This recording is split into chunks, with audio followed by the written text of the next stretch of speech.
Quand des difficultés surgissent dans notre vie, souvent on ne voit plus que les problèmes auxquels on fait face. Mais Dieu, lui, il voit une occasion de nous enseigner quelque chose de nouveau.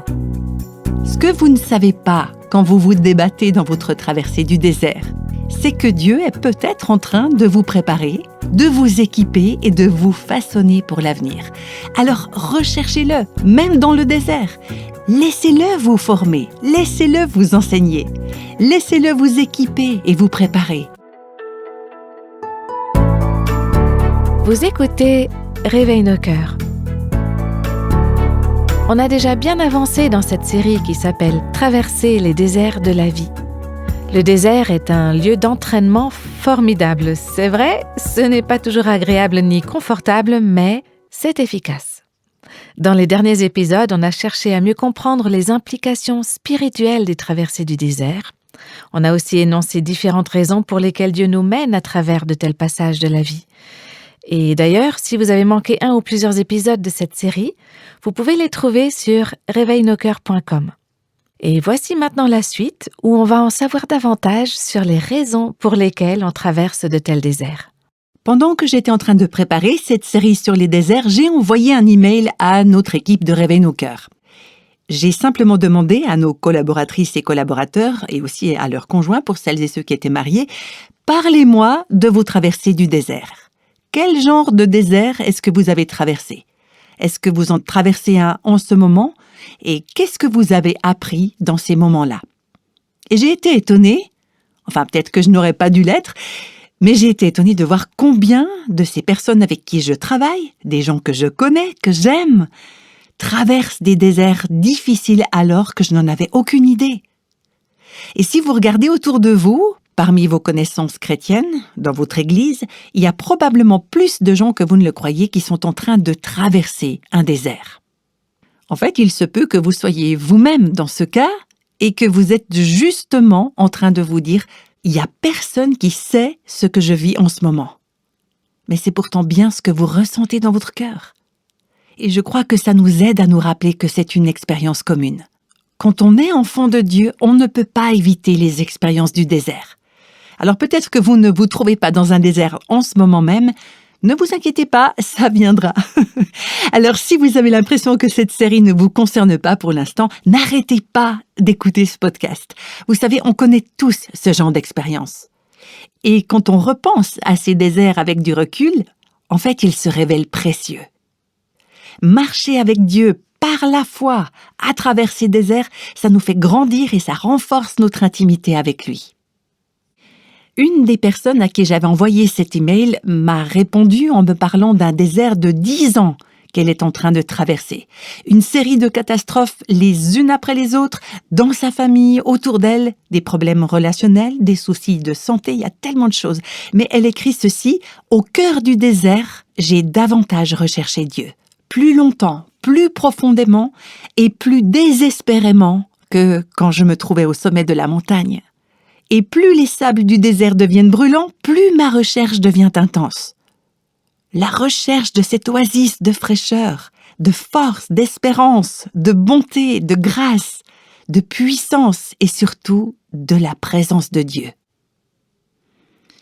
Vous savez, c'est peut-être justement là une des raisons pour lesquelles Dieu vous envoie parfois dans le désert, en sachant que vous êtes davantage bénis quand vous le cherchez de tout votre cœur. Et malheureusement, vous n'avez pas vraiment forcément ce rafraîchissement quand vous êtes au sommet de la montagne, dans des conditions où c'est facile de compter sur soi-même. Mais quand vous vous retrouvez dans le désert, vous êtes souvent désespéré. Vous partez à la recherche de Dieu, une recherche intense de sa présence.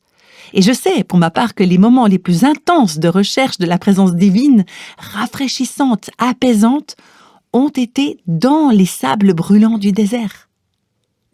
Donc on parle ici des raisons pour lesquelles Dieu nous envoie dans le désert. On l'a dit, Dieu veut nous mettre à l'épreuve, il veut nous rendre humbles, il veut nous enseigner et il veut qu'on apprenne à dépendre de lui pour que l'on marche par la foi. Parce que sans la foi, c'est impossible d'être agréable à Dieu. Et c'est pourquoi dans le désert, Dieu nous dépouille de toute dépendance envers nous-mêmes ou envers les autres. Et aujourd'hui, j'aimerais partager avec vous plusieurs autres raisons pour lesquelles Dieu peut vous envoyer dans le désert. Peut-être que vous vous dites, mais pourquoi est-ce que j'aurais besoin de les connaître, ces raisons? Pourquoi est-ce que ce serait important? Je suis dans le désert, c'est tout. Mais si vous comprenez un peu quelque chose des buts de Dieu, ça va vous aider à mieux supporter cette épreuve. Parce que vous pouvez vous rappeler les plans de Dieu, vous pouvez vous encourager vous-même en parlant à votre cœur, en lui disant « il y a un but dans tout ça, ce n'est pas dénué de sens, c'est pas quelque chose d'abstrait, il y a un but, il y a une raison que je puisse la voir ou non, que je la comprenne ou non. Du point de vue de Dieu, il y a bel et bien une raison. » Et voilà une autre explication pour laquelle Dieu peut vous envoyer dans le désert, c'est qu'il veut vous préparer pour un service futur. Il veut vous former, vous équiper, vous façonner pour un ministère à venir, pour que vous soyez encore plus utile quelque part pour lui dans ce qu'il a prévu pour vous plus tard. Dans cette série, on a vu l'expérience de Jésus dans le désert. On peut lire le récit dans les évangiles de Matthieu, Marc et Luc, et chacune des versions nous donne des éclairages différents. Dans l'évangile de Luc, au chapitre 4, on lit que après l'épreuve du désert, donc ces 40 jours où il est tenté par Satan, Jésus est retourné en Galilée revêtu de la puissance de l'Esprit. C'est l'Esprit qui l'avait envoyé, qui l'avait conduit ou poussé, jeté dans le désert. Dieu était avec lui dans ce désert.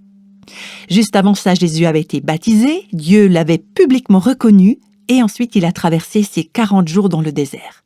Et après tout cela, il est retourné en Galilée, prêt à commencer son ministère terrestre, revêtu de la puissance du Saint-Esprit. Et la nouvelle de ce qu'il faisait s'est répandue dans tout le pays, il enseignait dans les synagogues et tout le monde l'appréciait.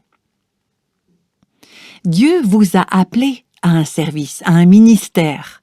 Dieu veut vous utiliser plus tard d'une manière dont vous n'avez peut-être pas encore idée. Dieu veut vous préparer. Il aimerait que vous le serviez ces prochaines années et pour le reste de votre vie, et il utilise le désert pour vous y préparer. Est-ce que vous voulez vous appuyer sur vous-même, sur votre propre force, sur vos propres capacités pour vivre un train-train quotidien, ou bien est-ce que vous aimeriez, ce que je recherche moi aussi, un ministère qui est marqué par la puissance surnaturelle du Saint-Esprit? C'est ce que je veux, et c'est probablement ce que vous voulez vous aussi. En tant que maman, par exemple, vous ne voulez pas simplement survivre, juste passer votre vie à éduquer vos enfants, à faire le ménage, à cuisiner, entretenir votre foyer, aller au travail. Vous ne voulez pas juste une vie routinière. Vous désirez que la puissance du Saint-Esprit soit sur vous. Alors, comment est-ce que ça se produit, ça? Cette transformation, elle se déroule souvent dans le désert. C'est là que Dieu vous prépare, c'est là qu'il vous équipe. Et c'est là qu'il vous façonne pour le ministère à venir. D'ailleurs, c'était vrai pour Jean-Baptiste, c'est ce qu'on peut lire dans l'évangile de Luc au 1er chapitre, l'enfant grandissait et se fortifiait en esprit. Il resta dans les déserts jusqu'au jour où il se présenta devant Israël. Mais qu'est-ce qu'il faisait dans ce lieu isolé, retiré du monde, où il n'y avait pas beaucoup d'interaction sociale? Dieu était en train de préparer sa vie.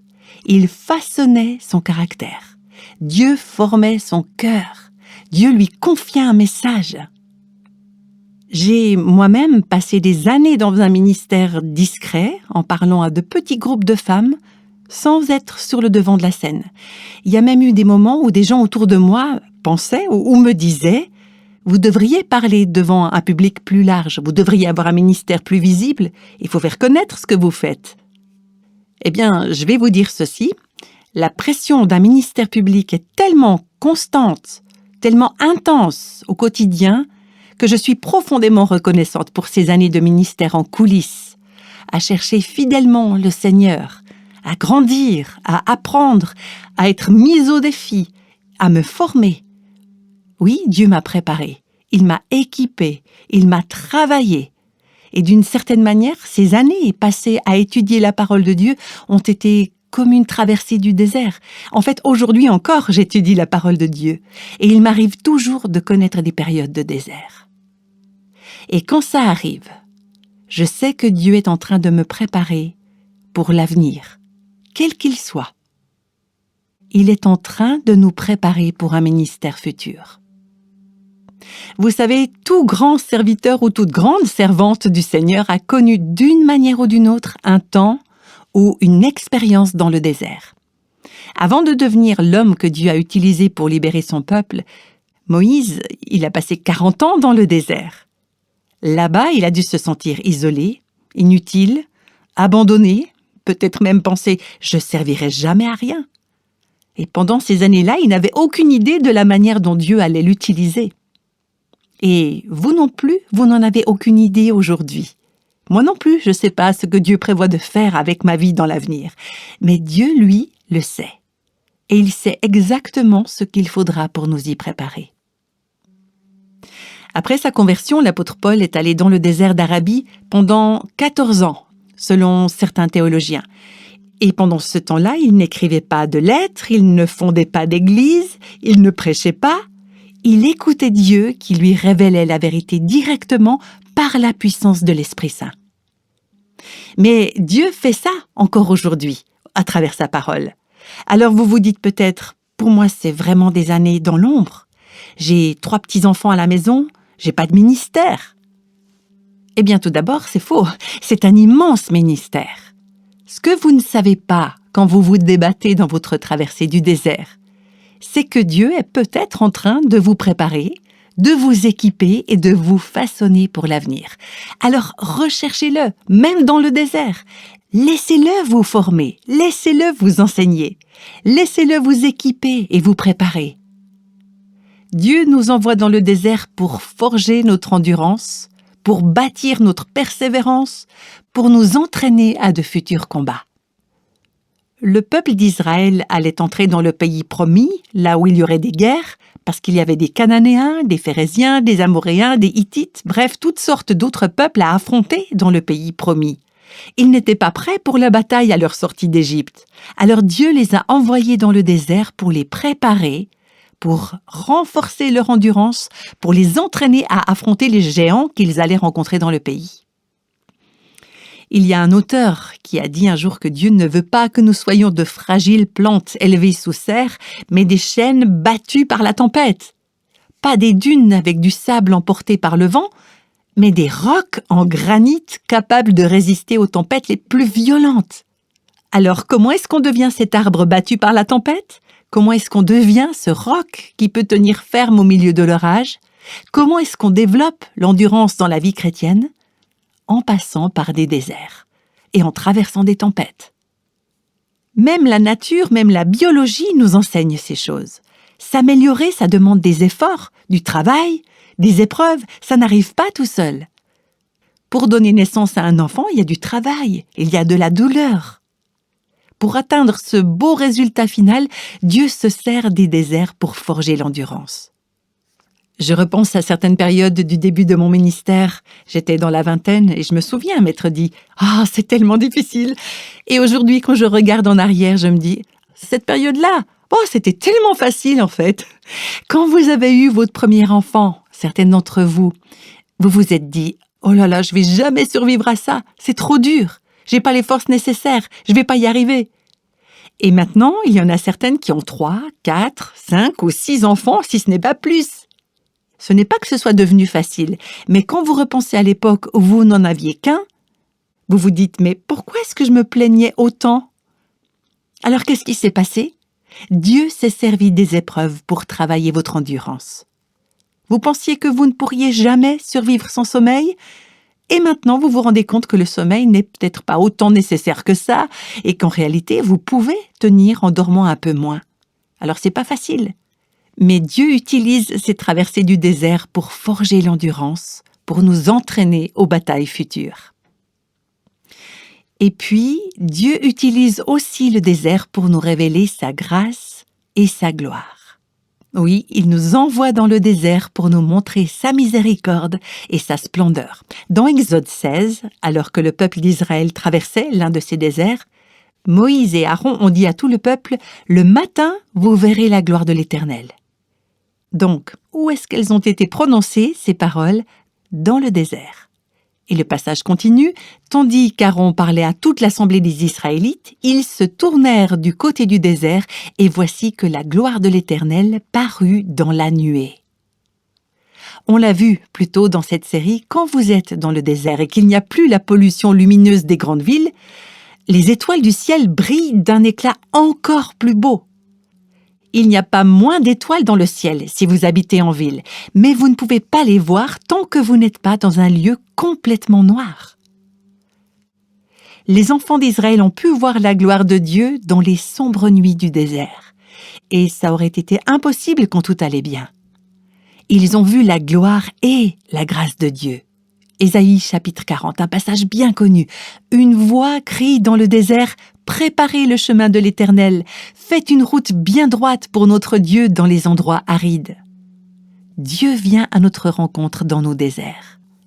Et ce passage continue, « Alors la gloire de l'Éternel sera révélée, et au même instant tout homme la verra. » Donc non seulement Dieu vous révélera sa gloire dans votre désert, mais d'autres personnes verront aussi la gloire de Dieu en vous. Pour ma part, j'aimerais que ma vie soit de celles qui poussent les autres à dire « Quel Dieu incroyable !» Et si je ne suis pas dépendante de la grâce de Dieu, si ma vie paraît facile, sans épreuve, sans lutte, sans combat, qu'est-ce qui pourrait donner envie à d'autres de croire en la puissance de Dieu? Mais quand les gens me voient traverser des difficultés, des épreuves, des afflictions, des périodes de sécheresse ou d'adversité, et que je dis quand même « je veux continuer à louer Dieu », alors ces gens voient Dieu se manifester en moi dans ces moments-là. Ils voient la gloire et la grâce divine se refléter dans mon esprit, dans mes paroles, dans mon regard. Et là, non seulement je vois la gloire de Dieu, mais d'autres peuvent la voir aussi. Ésaïe 35 dit « Le désert et le terrain sec se réjouiront, la plaine aride exprimera sa joie et fleurira comme un narcisse. On verra la gloire de l'Éternel, la splendeur de notre Dieu. » Et ça, c'est l'essentiel. C'est pour sa gloire, c'est pas pour moi. Ce n'est pas pour mon confort, mon bonheur ou ma facilité, c'est pour diriger les regards des autres gens vers lui. Est-ce que vous voulez vraiment voir Dieu ? Est-ce que vous voulez vraiment le connaître? Est-ce que vous voulez contempler sa gloire? La gloire de Dieu brille le plus intensément dans les nuits les plus noires. Alors ne fuyez pas le désert, acceptez-le.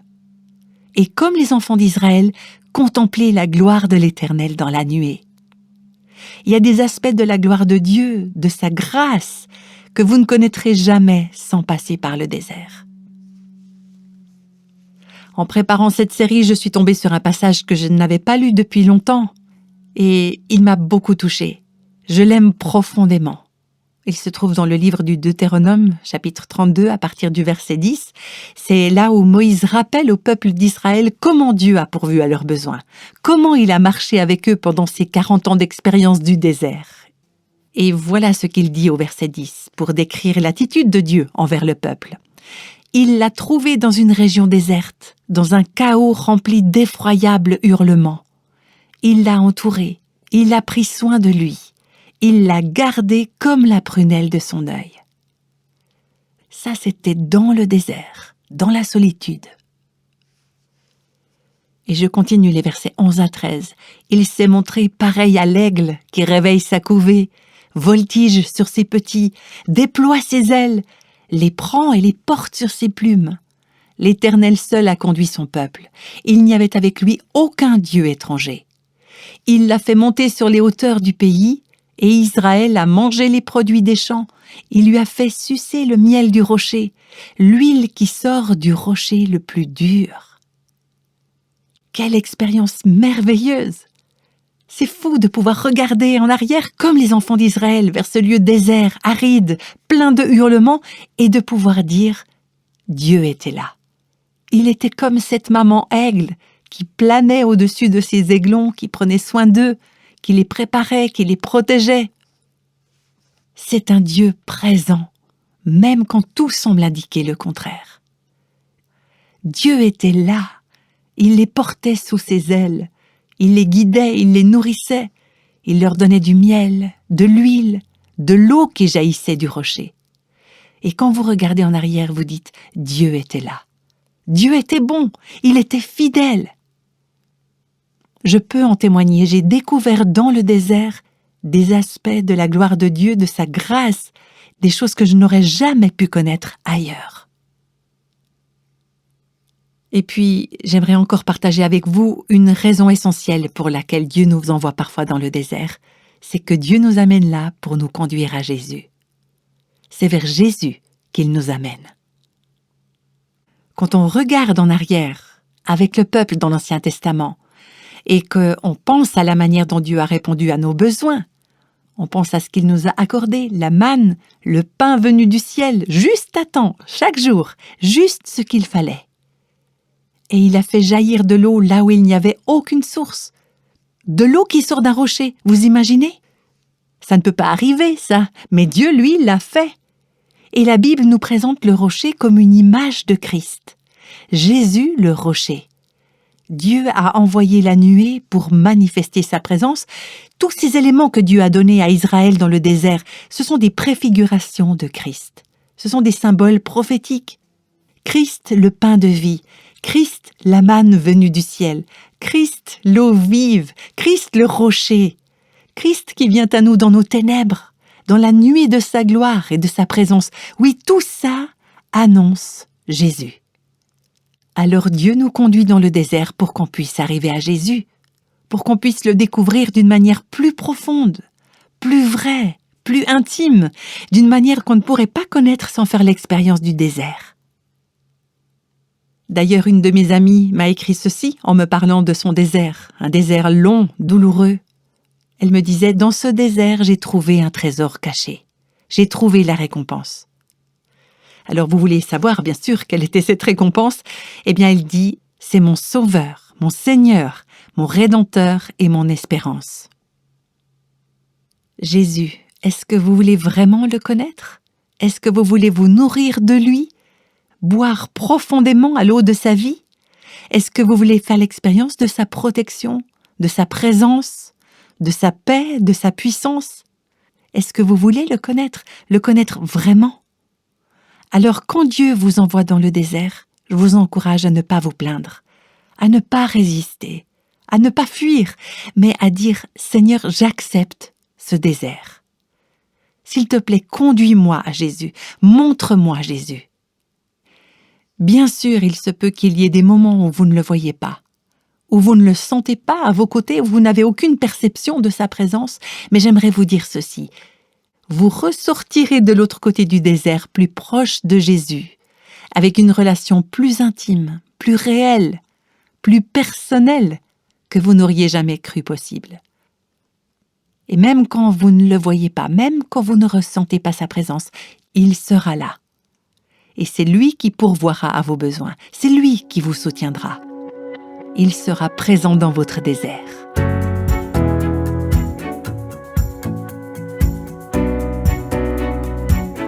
Le désert est un endroit très éprouvant, mais aussi très formateur. J'aimerais vous encourager à ne pas le refuser, ce désert dans lequel vous vous trouvez peut-être maintenant, ou le prochain qui viendra probablement un jour, mais plutôt à l'accepter. Car si on l'accepte, on en sortira grandi, même enrichi. Et si vous traversez un désert, permettez à Dieu de vous former pleinement, entièrement. Est-ce qu'il vous arrive parfois de venir à Dieu avec des exigences très précises? Et si les choses ne se passent pas comme vous le souhaitez, est-ce que vous vous emportez? Est-ce que vous vous mettez en colère contre Dieu? Vous ne seriez pas le premier ou la première à réagir ainsi, car ça fait longtemps que les gens réagissent ainsi envers Dieu, même dans le désert. On approfondira cela dans le prochain podcast où, bien sûr, j'espère vous retrouver. Et avant de nous quitter aujourd'hui, on vous invite à prier ensemble. Seigneur, en regardant en arrière, j'aimerais simplement te remercier pour ce que tu m'as montré dans le désert, pour ce que tu m'as enseigné, pour la manière dont tu m'as préparé au ministère, la manière dont tu m'as formé, fortifié, pour la persévérance que tu as développée en moi et pour la manière dont tu as répondu à mes besoins. Il y a eu des moments de réelle solitude, des temps très difficiles, mais quand je regarde en arrière, je peux dire « Tu as toujours été là ». Et au milieu de mes déserts, j'ai découvert un grand trésor caché, une précieuse récompense. C'est toi que j'ai trouvé. Et je veux te remercier pour ça. Et je veux aussi prier aujourd'hui pour toutes les femmes qui traversent un désert. Toutes celles d'entre nous qui ne voient pas Jésus, qui ne perçoivent pas encore qu'il y a une récompense au bout du chemin. Je te prie de fortifier, d'encourager leur cœur par la foi. Et je te demande qu'elles puissent trouver la force en toi, marcher dans l'espérance, en ayant confiance que tu vas te révéler en ton temps et à ta manière pour montrer ta gloire et ta grâce dans leur désert. Je prie au nom de Jésus. Amen.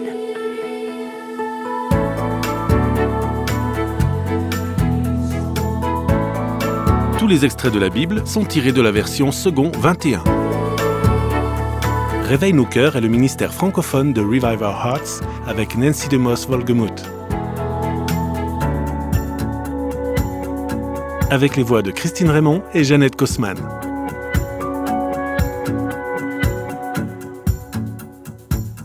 Quelle que soit la saison de votre vie, Réveille nos cœurs vous encourage à trouver la liberté, la plénitude et à porter du fruit en Christ.